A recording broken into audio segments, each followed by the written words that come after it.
ഞാൻ ഈ പ്രഭാതത്തിൽ നിൽക്കുന്നത് ഒരു പ്രത്യേക സ്ഥലത്താണ്. സാധാരണ ഒരു ഫുട്ബോൾ ഗ്രൗണ്ടിലേക്ക് കടക്കുമ്പോൾ ഷൂ ഇടാൻ പാടില്ല. അതുകൊണ്ട് തന്നെ അത് ഞാൻ ഊരിക്കളയാണ്. എൻ്റെ കയ്യിലൊരു ഫുട്ബോളുണ്ട്. എൻ്റെ പുറകിൽ ഇന്ത്യയിലെ ഈ ഫുട്ബോളിൻ്റെ രാജാവ് അദ്ദേഹം IM വിജയനും ചേരുകയാണ്. ഈ പ്രഭാതത്തിൽ നമ്മോടൊപ്പം അദ്ദേഹം വന്നത് അദ്ദേഹത്തിൻ്റെ പേരിലുള്ള ഒരു സ്റ്റേഡിയം അത് ഉദ്ഘാടനത്തിന് ഒരുങ്ങിക്കഴിഞ്ഞിരിക്കുന്നു. ആദ്യം തന്നെ ഈ ഫുട്ബോൾ അങ്ങേക്ക് കൈമാറുന്നു. ഇതാണ് അങ്ങയെ ഈ ലോകത്തിന്റെ നിറകിലെത്തിച്ച ഏറ്റവും പ്രധാനപ്പെട്ട ഘടകം. ഇപ്പോൾ ഫുട്ബോളാണ്.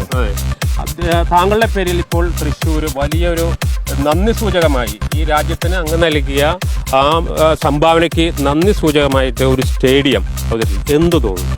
ഇല്ല, ഭയങ്കര സന്തോഷമുണ്ട്. കാരണം ജീവിച്ചിരിക്കുന്ന ആളുടെ പേരിൽ സ്റ്റേഡിയം വരാമെന്ന് പറഞ്ഞാൽ വലിയൊരു കാര്യം തന്നെയാണ്. പ്രത്യേകിച്ച് ഈ ലാലൂർ എന്ന് പറഞ്ഞാൽ ഞാൻ തൊട്ടപ്പുറത്ത് എൻ്റെ കസിൻസ് വീടൊക്കെയാണ്. അപ്പോൾ ഞങ്ങൾ ഓണ സീസണിലൊക്കെ ഇവിടേക്കാണ് ആദ്യം വരുന്നത്. പിന്നെ ഇവിടെ പോലീസ് ക്വാർട്ടേഴ്സ് ഉണ്ടായിരുന്നു. പിന്നെ എൻ്റെ അച്ഛനെ മരിച്ചിട്ട് അച്ഛനെ കുഴിച്ചിട്ട് ഇവിടെയാണ്, അന്ന് സംസ്കരിച്ച ഇവിടെയാണ്. അപ്പോൾ ലാലൂരായിട്ട് നല്ല ബന്ധമാണ്. കാര്യം പറഞ്ഞത് ആരും കൂടെ അടുക്കുന്നുണ്ടായിരുന്നില്ല. കാരണം അത്ര മാലിന്യങ്ങൾ കൊണ്ടിട്ട് അന്ന് ജോസഫ് സാറ്, ഞാൻ കേരള പോലീസിൽ 86 പോയപ്പോൾ ജോസഫ് സാറ് കാര്യം പറഞ്ഞു. ഇങ്ങനെ കളിച്ച് വന്നപ്പോൾ പറഞ്ഞു, ഇങ്ങനെ പേപ്പറിലേക്ക് പറഞ്ഞു, എനിക്ക് ജോസഫ് സാർ DGP കുപ്പയിലെ മാണിക്കത്തിന് എടുത്താന്ന് പറഞ്ഞാണ്. കുപ്പയിലുണ്ടായിരുന്നാണ് ആ മാണിക്കാന്ന് പറഞ്ഞ IM വിജയൻ പറഞ്ഞു. പക്ഷെ കുപ്പയിൽ കിടക്കുന്ന സ്റ്റേഡിയത്തിനെ ഒരു മാണിക്കാക്കിയാണ് എൻ്റെ പേരിലുള്ള ഈ സ്റ്റേഡിയം. രണ്ടിനും വലിയ സമാനതകളുണ്ട്. ദാരിദ്ര്യത്തിൽ നിന്ന് കയറി വന്ന് ഇതിന്റെ ഉന്നതിയിലെത്തി. അതുപോലെ തന്നെ ഈ നാട് നമുക്കറിയാം, നമ്മൾ എത്രയോ സമരങ്ങൾക്ക് വേദിയായിട്ടുള്ള സ്ഥലമാണ് ഈ ലാലൂർ എന്ന് പറയുന്നത്. തൃശ്ശൂർ നഗരത്തിന്റെ ഒരു കുപ്പത്തൊട്ടിയായിരുന്നു. അവിടെ അതേ പേരിൽ ഏറ്റവും ഗംഭീരമായ ഒരു സ്റ്റേഡിയം തയ്യാറായിരിക്കുന്നു. ഇതിന് ആരോടൊക്കെയാണ് അങ്ങേക്ക് നന്ദിയുള്ളത്? തീർച്ചയായിട്ടും അതിന് തന്നെ ഭയങ്കര നന്ദിയുള്ളത് ഒന്ന് രാജേട്ടനും സ്പീക്കറിനാഥ രാജേട്ടനും നമ്മുടെ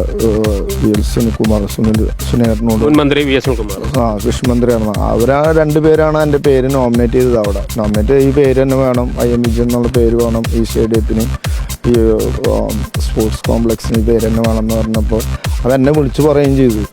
അതെന്നെ ഭയങ്കര സന്തോഷം. കേട്ടപ്പോൾ അയ്യോ ചേട്ടാ എൻ്റെ പേരിലാവുമോ? തീർച്ചയായിട്ടും ആവുമെന്ന് പറഞ്ഞു. അതന്നെ അവരാണ് ഈ റെഡിക്കും ഈ സ്റ്റേഡിയം കൂടെ എത്തിച്ചത്.